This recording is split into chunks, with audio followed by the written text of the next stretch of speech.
Nggak masuk akal rasanya ya. Kok bisa ada SMA, tamat SMA lagi kan? Jadi dia ingin mengesankan bahwa UTS Insert Sydney itu mungkin S2-nya. Rasanya it doesn't make sense, nggak masuk akal tiba-tiba ada 2 ijazah SMA atau setara SMA for what? Ya, tiba-tiba sekolah secondary school di Singapura setingkat SMP, wah aneh bin ajaib. Orang udah tamat SMP ke SMP meneh. Jadi agak kacau nih record pendidikannya ya.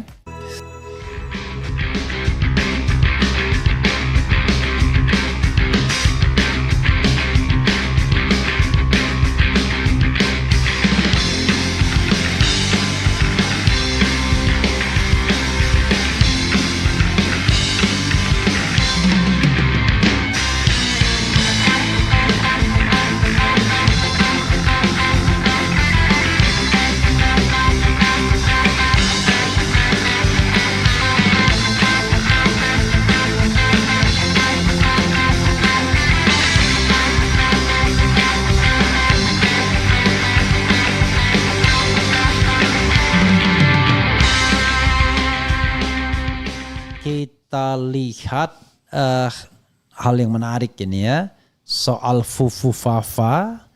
Ternyata Fufu Fafa tidak jelas ijazah SMA-nya dan berapa kali dia sekolah SMA ya, ada 4 SMA, entah ada tidak ijazah SMA-nya, dan apakah sekolah-sekolah tersebut bisa dikatakan sekolah SMA. Ya, misalnya sekolah persiapan ke universitas, apakah itu SMA atau tidak. Jadi menarik ini ya untuk kita permasalahkan Fufu Fafa ya. Hidup berat, dunia berat, rasa cemas, hidup gelap, dunia berat, Fufu Fafa. Makzulin aja. Ya saudara sekalian, itu berita menarik ya. Ternyata Fufu Fafa tak jelas ijazah SMA-nya ya. Ini isu yang berkali-kali berkali-kali dipersoalkan ya. Coba kita lihat ya.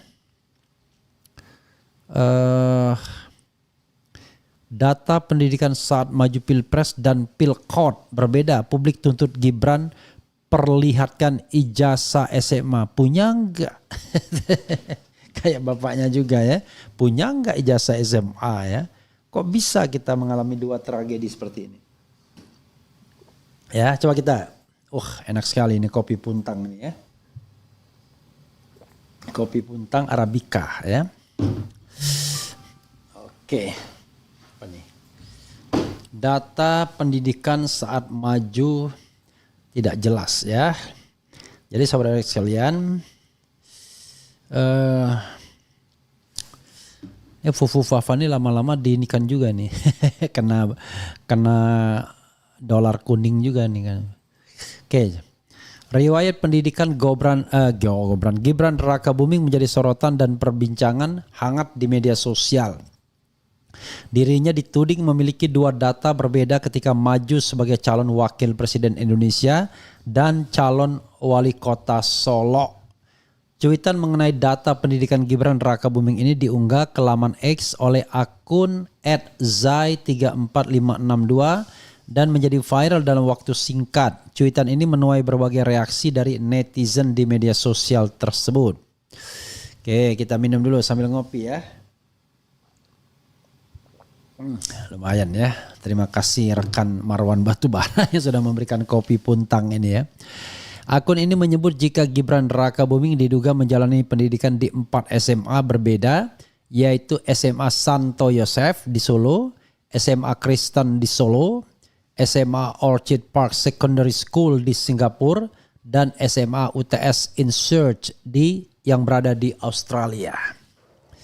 Data yang ia ajukan sebelum maju ke Pilpres dan Pilkot ini rupanya berbeda. Ketika maju sebagai calon wakil presiden Indonesia, Dirinya mengaku merupakan lulusan Orchard Park Secondary School di Singapura dan UTS Insert yang berada di Sydney, Australia. Bayangkan. Gak masuk akal rasanya ya. Kok bisa ada SMA, taman SMA lagi kan? Jadi dia ingin mengesankan bahwa UTS Insert Sydney itu mungkin S2-nya. Rasanya it doesn't make sense, gak masuk akal tiba-tiba ada 2 ijazah SMA atau setara SMA, for what? Ya. Di sisi lain ketika maju sebagai calon wali kota Solo, Gibran Rakabuming mengaku hanya menjalani pendidikan SMA di UTS Insert di Sydney, Australia pada tahun 2004 hingga 2007, 3 tahun di sini ya. Bayangkan. Perbedaan data ini membuat netizen penasaran mengenai ijazah SMA Gibran. Luar biasa ini. Gibran menjalani SMA 4 kali. Ini ada X-nya ya, akun X-nya.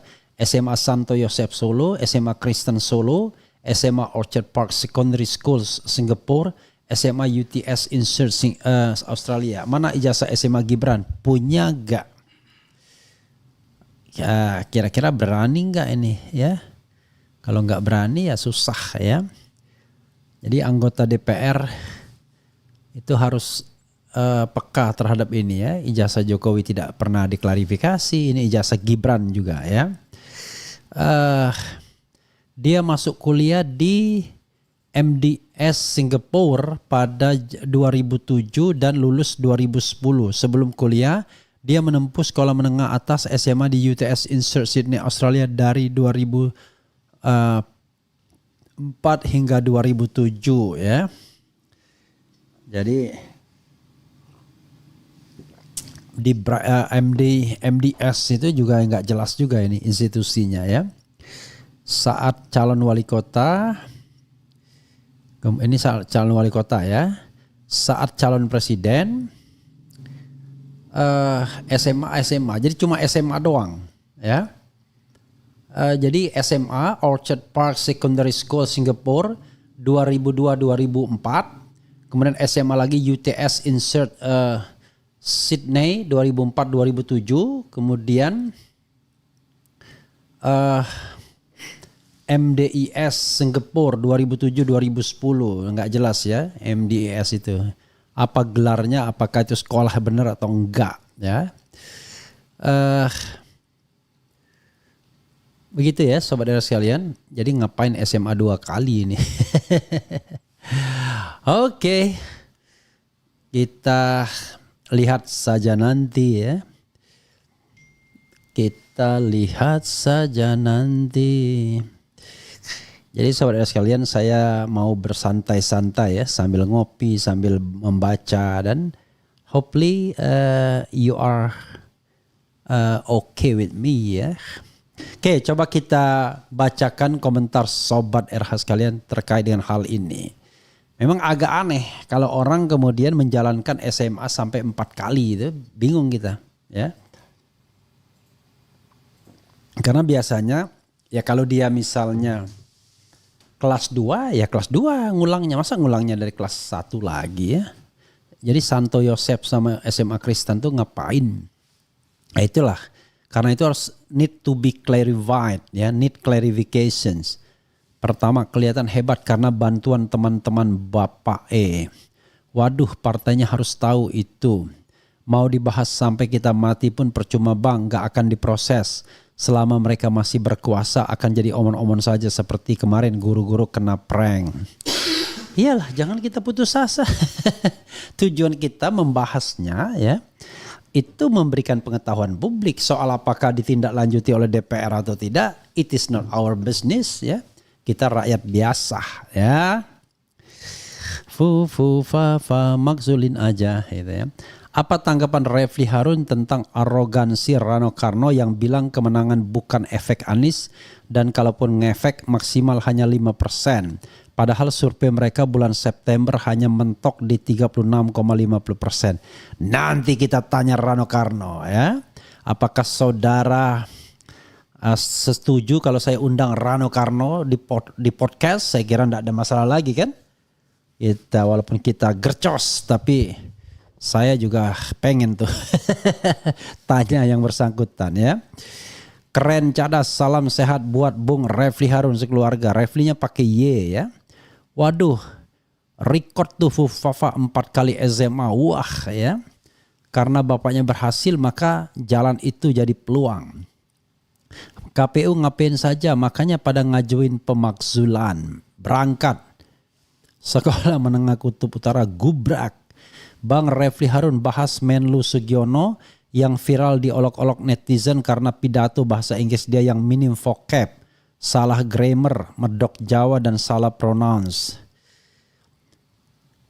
Kalau orang biasa sih nggak apa-apa ya, bahasa Inggrisnya nggak baik. Tapi kalau Menteri Luar Negeri ya sedapatnya jangan ya. I don't speak English very well ya. Ya, Sugiono is much better than my English. Tetapi memang karena kita orang biasa, maka kita tidak ada masalah. I'm an ordinary people ya. Dia sekolah Singapura pakai bahasa apa? Nggak mungkin sekolah di Singapura pakai bahasa Indo dan bahasa Inggris dia pun ancur-ancuran mirip seperti Mulyono. Kemudian opo meneh ya.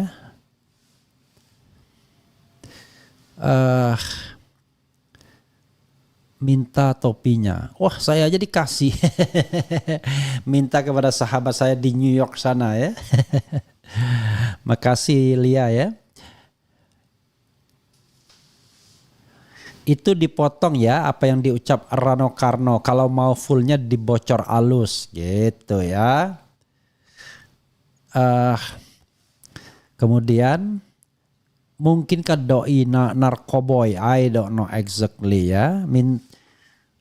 Sama dengan bapaknya ijazahnya nggak jelas. Bung RH, secondary school di Singapura setingkat SMP di Indonesia. Nah, ini tambah lagi kacau, tambah lagi runyam ya. Kalau dia pernah SMA di Indonesia, Santo Yosef dan SMA Kristen di Solo sana, tiba-tiba sekolah secondary school di Singapura setingkat SMP, wah aneh bin ajaib. Orang udah tamat SMP kok SMP meneh. Jadi agak kacau nih record pendidikannya ya. Kemudian gimana ya penegakan hukum ini adil? Ya berdoa saja ya. Kalau tidak mau berjuang berdoa saja. Ya. Kapan Gibran dimakzulkan nih Pak RH? Lama amat sikap DPR, mana saya tahu ya. My job is just to inform you ya kan, that Gibran has problem with his high school certificate ya kan. Tetapi apakah kemudian akan ditindaklanjuti dengan pemakzulan atau tidak, like I said many times, it is not my business ya, it is DPR business ya. Sebenarnya urusan kita juga sih, tetapi maksud saya kita harus tahu garis demarkasi kita ya. Kemudian harus diusut ijazahnya ya. Kalau memang gak ada ijazah SMA-nya harus dilengserkan jadi wapres. Masih banyak anak bangsa yang pintar dan berintelektual dari S1 sampai S3. Wapres rasa lurah, lulusan SMP bisa diukur kualitas skillnya miris. Udah pecat aja jadi wakil presiden dari awal, udah masalah dia itu. We walk the talk, not only talk the talk. Apa maksudnya ini Ki? Ya saudara sekalian, itu saja ya.